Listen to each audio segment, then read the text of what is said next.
Hi, folks. This is Jay. Hope you're okay today. It's good to see you. I just want to thank some of the atheists out there for the comments that you're making, and also to those who make video responses. I want to thank you for that.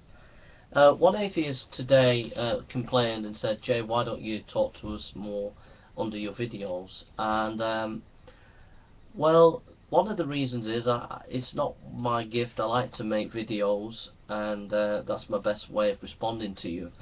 The other reason is all you're doing is pumping out propaganda and outdated scholarship that's been debunked years ago. That's fringe scholarship that hasn't got um, any depth to it.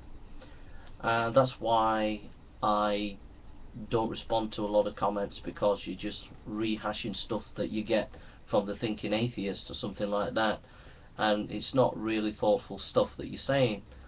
The other thing as well, I use the best scholarship. I really do. Most of the stuff I say and do is rooted in the best philosophers, the best theologians that the world has to offer today. And I'm not going to demean myself by answering questions that are stupid or lack any depth or understanding of the subject. And so I said this to one atheist, and then the atheist sent me a text from Ezekiel 20:23 and said God ordained sacrifice, child sacrifice. Genesis Ezekiel 20:26 we read, this is the quote that they gave that advocates, they say that God is advocating child sacrifice.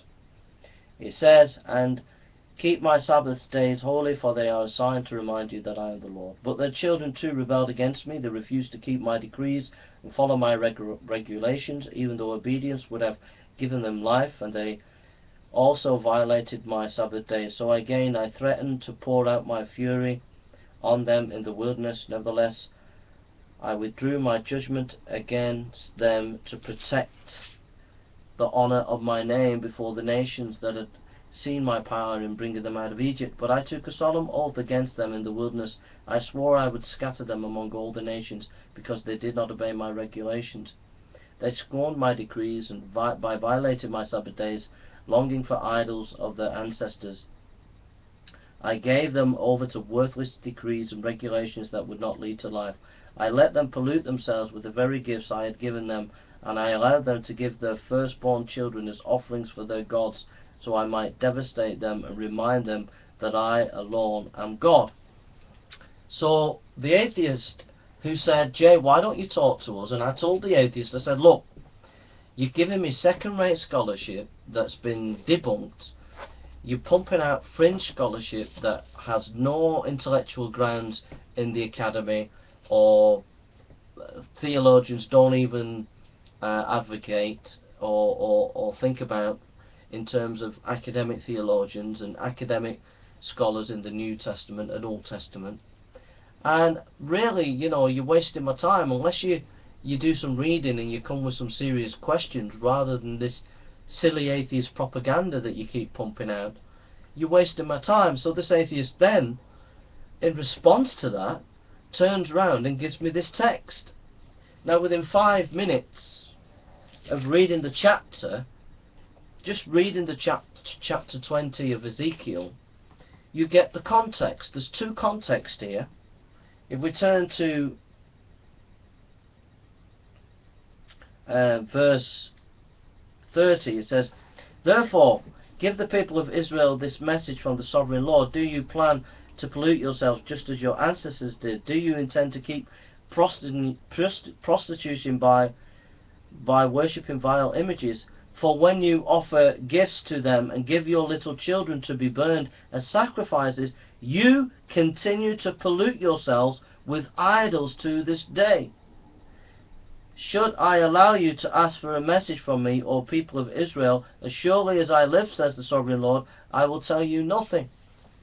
So in the later verses, it's obvious that God is saying that giving your child in sacrifice to gods is an evil. It's an abomination to him.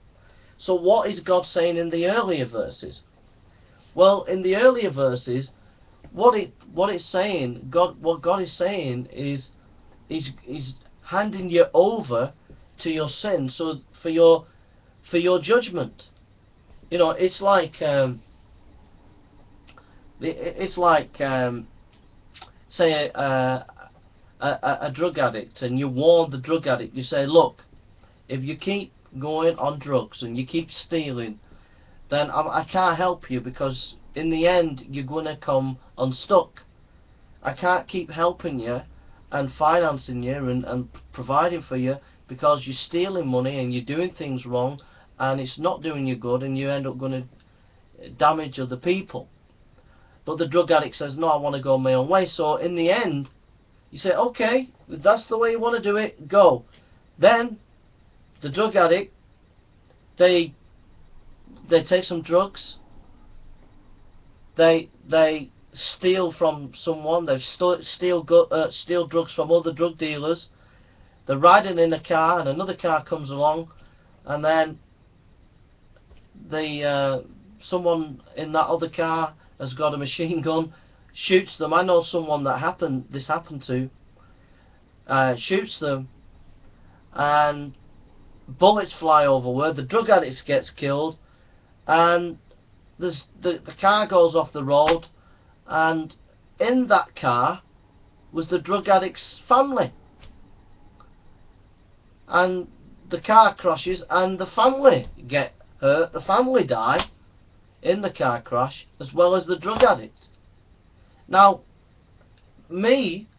I said to that drug addict, if that's what you want to do, you go and do it, but I can't help you anymore, because it's a dangerous thing that you're doing. And the consequence was the drug addict went off and got themselves into a mess and ended up destroying other people's lives, and it was judgment on his own life for his own stupidity and his own foolishness for whatever he's done.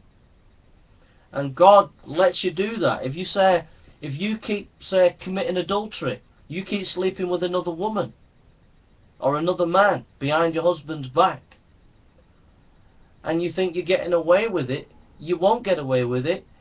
The consequences it'll blow up in your face, and it'll be a terrible experience for you when your husband or your wife finds out what you've done. You might lose your house, you might get divorced, and lose everything. If you lie or steal or do any sin and you keep doing it, the consequences will come back at you, and God allows that to happen, and it brings judgment on yourself. So the people of Israel were rebelling against God. They were sinning against God, and God said, okay, if that's what you want to do, you do it. You do it. If you're going to sacrifice children and kill them for these other gods, you do it. Because when you do it, the land's going to spew you out, and you're going to get judged.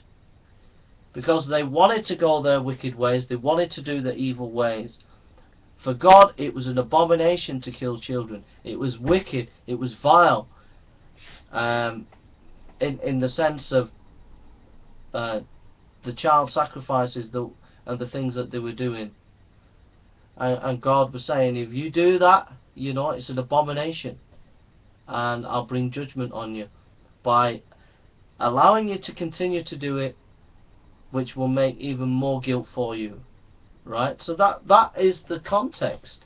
In other words, what you sow is what you reap. If you sow lies, it'll come back at you. If you sow hate, it'll come back at you.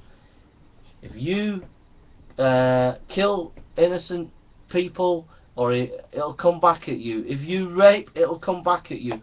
If you do something that's not right and keep doing it, it will come back to you. And that is what the chapter, those verses are saying, that the atheist quoted. And then later on in the verses, God clearly makes it clear that child sacrifice is just an abomination. So the atheist quoted that without reading the context. And these atheists are continually pumping out their propaganda without any serious study, without any serious thought, and it's a disgrace. It's a disgrace, because all you're doing is pumping out silly, stupid propaganda without even having a moment's intelligent thought about the text that you're quoting. And it's just despicable as atheists who call themselves rational when they show no rationality at all in the quoting of ancient religious texts, especially the Bible. Okay, so there we are. Take care now, and please leave me your thoughts.